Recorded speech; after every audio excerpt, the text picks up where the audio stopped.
नमस्कार दोस्तों, मैं निरंजन शर्मा। आज हम जो टॉपिक पढ़ने जा रहे हैं वो है भारत के संविधान में बहुमत के प्रकार। मेजॉरिटी कितने प्रकार की होती है? हम सामान्यतः दो मेजॉरिटी की बात करते हैं। पहला हम बोल देते हैं साधारण बहुमत, दूसरा हम बोल देते हैं विशिष्ट बहुमत। और सामान्यतया छात्र पढ़ते समय भी इन दो के ऊपर ही अपनी समझ विकसित कर पाता है, जबकि मेजॉरिटी डिफरेंट होती हैं। 5 प्रकार की मेजॉरिटी है, बेसिक मेजॉरिटी 5 प्रकार की होती हैं जो इंडियन कॉन्स्टिट्यूशन में डिफरेंट पैलेस के ऊपर अप्लाई होती हैं। हम यहाँ आज बहुमत के प्रकार, मेजॉरिटी के टाइप पढ़ने जा रहे हैं।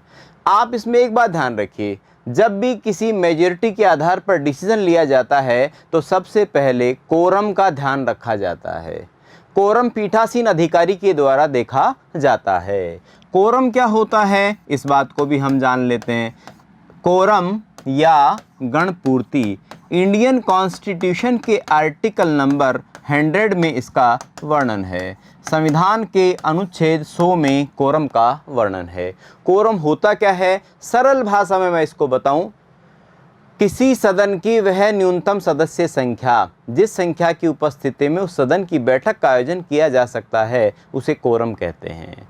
जैसे आपकी क्लास है और आप की क्लास में 100 छात्र हैं, मैंने उस क्लास का कोरम या गण का मतलब समूह की पूर्ति, मैंने उसका कोरम डिसाइड कर दिया 1/2। इसका मतलब 100 में से 50 आएंगे तो क्लास होगी, अगर 49 होंगे तो क्लास नहीं होगी। मैं क्लास में 49 छात्रों को नहीं पढ़ाऊंगा। अगर नहीं पढ़ाऊंगा का मतलब यहाँ पे कंडीशन है, अगर मैंने गण पूर्ति को 1/2 डिसाइड किया है, 50% डिसाइड किया है, इसका मतलब टोटल एक्टिविटी गण पूर्ति के आधार पर चलती हैं। बहुमत के आधार पर जब डिसीजन होते हैं तो पहले कोरम को देखा जाता है और इसका वर्णन संविधान के अनुच्छेद 100 में वर्णित है। वैसे मैं आपको बता दूं, अनुच्छेद 100 में ही निर्णायक मत का भी वर्णन है, टाई वोट का भी इसमें वर्णन है। तो यहाँ पे कोरम के बाद जो संख्या होती है उसके आधार पर डिसीजन होता है। अपन एक एक करके इनको देखते हैं। देखिए, इसी संदर्भ को आगे बढ़ाते हैं, इसी को आगे बढ़ाते हैं और देखते हैं कि गणपूर्ति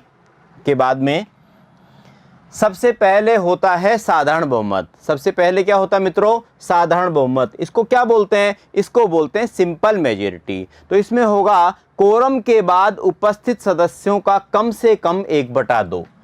कोरम के बाद उपस्थित सदस्यों का 1/2 + 1। मतलब कोरम के बाद जो सदस्य उपस्थित हैं, यहाँ पे उपस्थित शब्द का प्रयोग किया गया है। उपस्थित सदस्यों का 1/2 प्लस यहाँ पे हो गया 1, यानी ये 1 किसको अप्लाई कर रहा है? ये किसको सिद्ध कर रहा है? ये बहुमत को सिद्ध कर रहा है। ये बहुमत को सिद्ध करता है। आप इसको अगर एक एग्जाम्पल से देखें तो हम बात कर लेते हैं। जैसे राजस्थान की विधानसभा में सदस्यों की संख्या कितनी है? 200। राजस्थान की विधानसभा में सदस्यों की संख्या कितनी है मित्रों? 200 सदस्य संख्या है। अब ये जो 200 सदस्य संख्या है, इसमें से मान लीजिए कि 120 सदस्य उपस्थित हैं। मान लीजिए कि कितने? 120 सदस्य। इसको और बढ़ा लेते हैं ताकि आपको कॉन्फिडेंट रहे। मान लीजिए कि इसमें 180 सदस्य उपस्थित हैं। कितने सदस्य उपस्थित हैं? 180 मेंबर्स प्रेजेंट हैं। 180 सदस्य उपस्थित हैं। तो इसका 50% + 1, इसका होगा 50% + 1, यानी कितना हो गया? 91। ये तो मैंने एक राजस्थान का एग्जाम्पल लिया है। मैं यहाँ पे बात करूँ सेंटर की, तो लोकसभा के सदस्यों की संख्या 543। 45 का प्रावधान तो खत्म हो गया 2 आंग्ल भारतीयों का 104वें संशोधन के द्वारा। मान लीजिए इसमें से 500 सदस्य उपस्थित हैं, तो 500 का बहुमत कितना हो गया? 250 प्लस मेजॉरिटी अप्लाई करने के लिए 1, तो ये कितने मेंबर हो गए? 251 मेंबर हो गए। ये 251 सदस्य हो गए। मैं आपको बता दूं, साधारण बहुमत के आधार पर हमारे पार्लियामेंट का लगभग 80 से 85% कार्य होता है।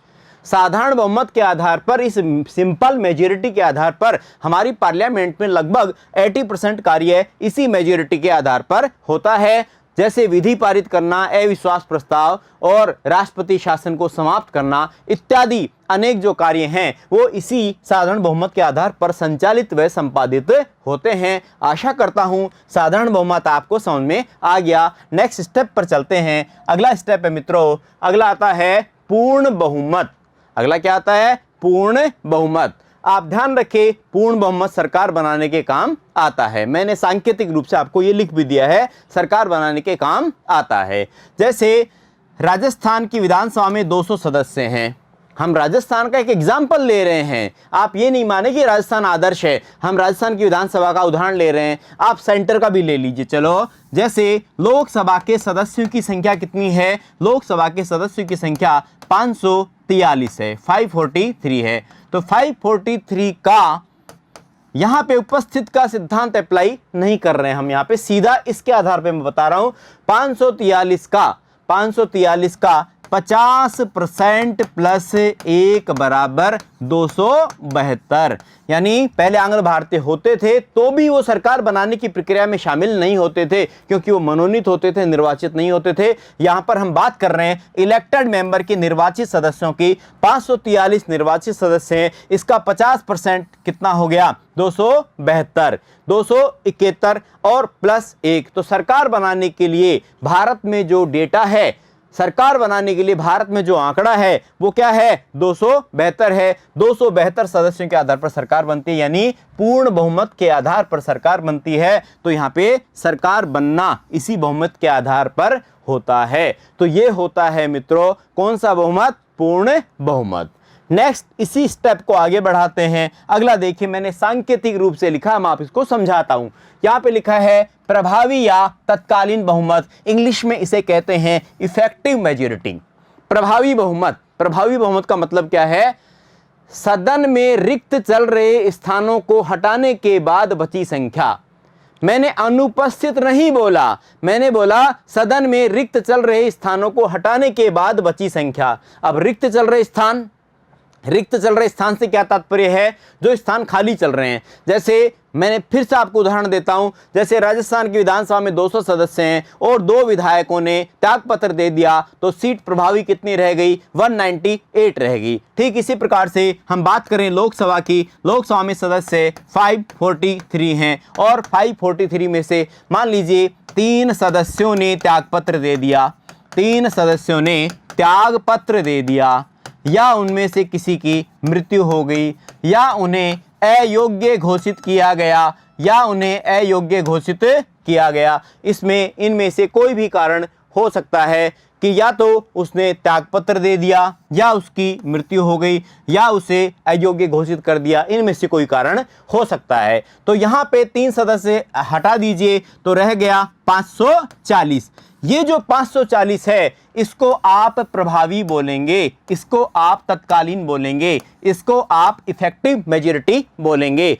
अब यहाँ पे इस संख्या का 50% प्लस 1, इस संख्या का 50% प्लस 1 कितना हो गया? यहाँ पे 271 हो गया, 271, 271 हो गया। अब मैं आपको बता दूं यहाँ पे 271 के आधार पे, जैसे मान लीजिए कि लोकसभा के अध्यक्ष को हटाना है, विधानसभा के अध्यक्ष को हटाना है, तो ऐसी स्थिति में प्रभावी बहुमत को अप्लाई किया जाएगा। लोकसभा विधानसभा के अध्यक्ष या उपाध्यक्ष को हटाने के लिए ये प्रभावी बहुमत काम में आता है, इफेक्टिव मेजॉरिटी काम में आती है। मैं समझता हूं आपको ये तथ्य भली भांति समझ में आ गया होगा। आगे बढ़ते हैं, इसी क्रम को आगे बढ़ाते हैं। अगला आता है मित्रों विशेष बहुमत।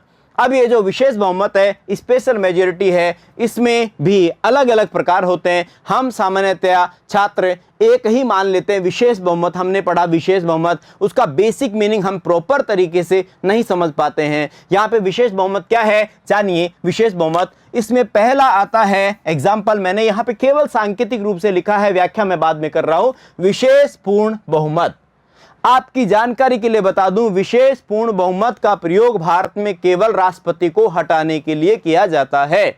विशेष पूर्ण बहुमत का प्रयोग भारत में केवल राष्ट्रपति के ऊपर जो महाभियोग चलता है उसके लिए किया जाता है। जैसे लोकसभा में सदस्यों की संख्या 545, राज्यसभा में सदस्यों की संख्या 245। यहाँ पे 2 को लेस कर दो, अभी वर्तमान में आंग्ल भारतीय नहीं है, लेकिन मैं आपको इसके आधार पे बताने की कोशिश कर रहा हूँ ताकि आपको समझ में आ जाए। इसमें -2 आप कर सकते हैं, लेकिन अगर इससे पहले की बात 45 मान लेते हैं, क्योंकि यहाँ पे हम केवल मान लेते हैं, उसके आधार पर ही मैं आपको समझाने की कोशिश कर रहा हूँ। तो इसका पूर्ण 2/3 बहुमत, यानी इसका विशेष पूर्ण बहुमत या विशेष पूर्ण बहुमत इसका कितना हो गया? ये हो गया 364 और ये हो गया 164। यानी भारत में राष्ट्रपति को जब हटाया जाएगा तो यहाँ पे उपस्थित और मतदान में भाग लेने वाले प्रभावी बहुमत, इसको काम में नहीं लिया जाएगा,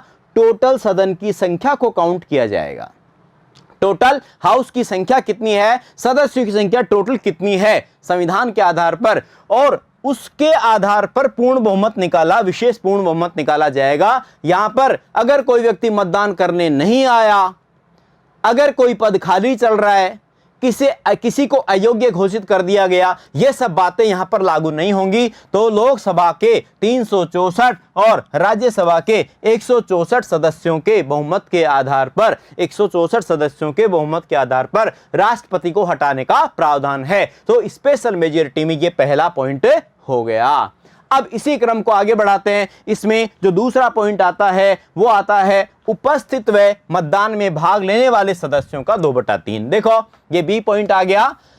विशेष बहुमत में अगला है उपस्थित व मतदान में भाग लेने वालों का 2/3 बहुमत। उपस्थित व मतदान में भाग लेने वालों का 2/3 बहुमत।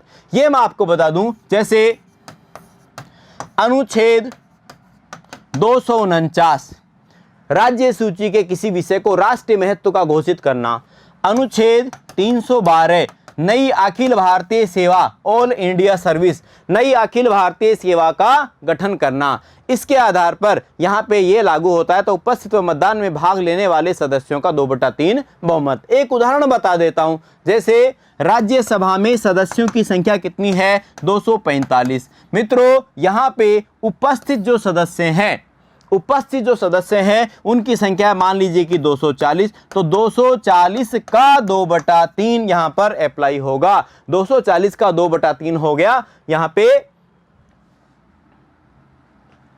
240 का 2/3 बहुमत यहां पर लागू होगा, यहां पर ये लागू होगा। तो यहां जो इसका 240 का 2/3 है उसके आधार पर ये दोनों डिसीजन किए जाते हैं, चाहे नई अखिल भारतीय सेवाओं का गठन करना हो या फिर जो है ये हो गया 160।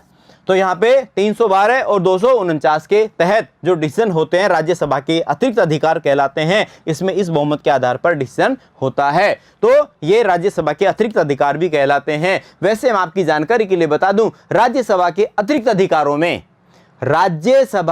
अतिरिक्त अधिकारों में उपराष्ट्रपति को हटाने की पहल करना भी एक विशेष अधिकार है, अतिरिक्त अधिकार होता है या अतिरिक्त अधिकार कहलाता है। इस प्रकार से अनुच्छेद 249, 312 मैं समझता हूं ये बात आपको भली भांति समझ में आ गई होगी। अब हम बात करते हैं इसी क्रम में अगला जो विशेष बहुमत है उसमें सी पॉइंट आएगा, और जो सी पॉइंट आएगा वो होगा दोस्तों यहाँ पे उपस्थित व मतदान करने वालों का बहुमत। उपस्थित व मतदान करने वालों का बहुमत। अब ये उपस्थित मतदान की बात मैं आपको पहले समझा देता हूं। हमारी संसद के परिसर के जो दरवाजे होते हैं, जब वहां पर बहुमत के आधार पे कोई डिसीजन लिया जाता है तो जब वोटिंग होती है उस समय सदन के दरवाजे बंद कर दिए जाते हैं। ऐसा नहीं कर सकते कि कोई सांसद बाद में आएगा और बाद में आके वोट कर देगा। मतलब सुबह से लेके 11 बजे से लेके शाम को 6 बजे तक डिस्कशन चल रहा था। 6 बजे जब वोटिंग का टाइम आया तो एक सांसद आया तमिलनाडु से, राजस्थान से, उत्तर प्रदेश से, और उसने कहा मैं लेट हो गया और आके उस सदन में घुस गया और सदन में जाके उसने वोटिंग में भाग ले लिया। ऐसा नहीं होगा। इसलिए यहाँ पे जो उपस्थित है वही मतदान में आएगा। तो यहाँ पे सदन के दरवाजे बंद कर दिए जाते हैं, इसलिए उपस्थित वालों को ही मतदान की अनुमति होती है। ये मैं आपको एक अतिरिक्त आंकड़ा बता देता हूं। तो उपस्थित व मतदान करने वालों का बहुमत। अब उपस्थित व मतदान करने वालों का बहुमत, यहाँ पे एक शर्त है। यहाँ पे शर्त यह है कि 2/3 सदस्य उपस्थित होने चाहिए। अब दोस्तों 2/3 सदस्य उपस्थित होने चाहिए अनिवार्य है। जैसे मान लीजिए कि सदन के सदस्यों की संख्या कितनी है? 90। कोरम के बाद में कितनी रह गई? 90। सॉरी, सदन के कुल सदस्यों की संख्या मान लीजिए 90। एक एग्जाम्पल, कॉमन एग्जाम्पल है, आप इसको 180 मान लीजिए कि सदन के सदस्यों की संख्या कितनी है, 180। अब यहां पे 120 सदस्य अनिवार्य रूप से उपस्थित होंगे, अनिवार्य रूप से उपस्थित होने चाहिए। यानी 103 क्या है, ये सदन के सदस्यों के संख्या, सदन की संख्या है कितनी, 180। तो 180 का यहाँ पे 2/3 कितना हो गया, 180 का 2/3 हो गया यहाँ पे 120। तो यहाँ पे 120, तो 120 का उपस्थित होना अनिवार्य है। अब ये जब मतदान करेंगे तब 2/3 बहुमत अप्लाई होगा। यह संविधान संशोधन के लिए लागू होता है, यह संविधान संशोधन के लिए लागू होता है। अब आगे हम बात करते हैं अनुच्छेद 368 के संविधान संशोधन के लागू होता है। एक बहुमत और होता है, वो होता है 3/4 बहुमत। यह है राजस्थान में, पंचायती राज राजस्थान में जो है राइट टू रिकॉल के अंतर्गत अप्लाई होता है, यद्यपि मूल संविधान में वर्णित नहीं था। इसके अलावा 3/4 बहुमत का जो प्रावधान है वो जीएसटी परिषद में भी है। जीएसटी परिषद के द्वारा जो डिसीजन लिए जाते हैं, जीएसटी परिषद के द्वारा जो भी निर्णय किए जाते हैं, वो सभी निर्णय 3/4 बहुमत के आधार पर किए जाते हैं। भले उसमें सेंटर और स्टेट का अलग अलग भार रखा गया है। यहाँ पे सेंटर के भार की बात करें तो सेंटर का जो भार है, केंद्र का जो भार है वो है 1/3, राज्यों का 2/3। तो राज्यों का तो इसमें हिस्सा रखा गया है 2/3 और केंद्र का इसमें हिस्सा रखा गया है 1/3। तो ये डिसीजन करने के लिए डिसीजन मेकिंग प्रोसेस जो है वो 3/4 के आधार पर भी लागू होता है। ये मैं आपको बता दिया, मैंने आपको राइट टू रिकॉल के अंतर्गत 3/4 का ही प्रावधान है। इस प्रकार से दोस्तों आज हमने इस कक्षा में आज जो है बहुमत के प्रकार पढ़े। मैं समझता हूं भली बातें आपको समझ आ गए होंगे। मैं 1 मिनट में सभी को मैं रिपीट कर देता हूं।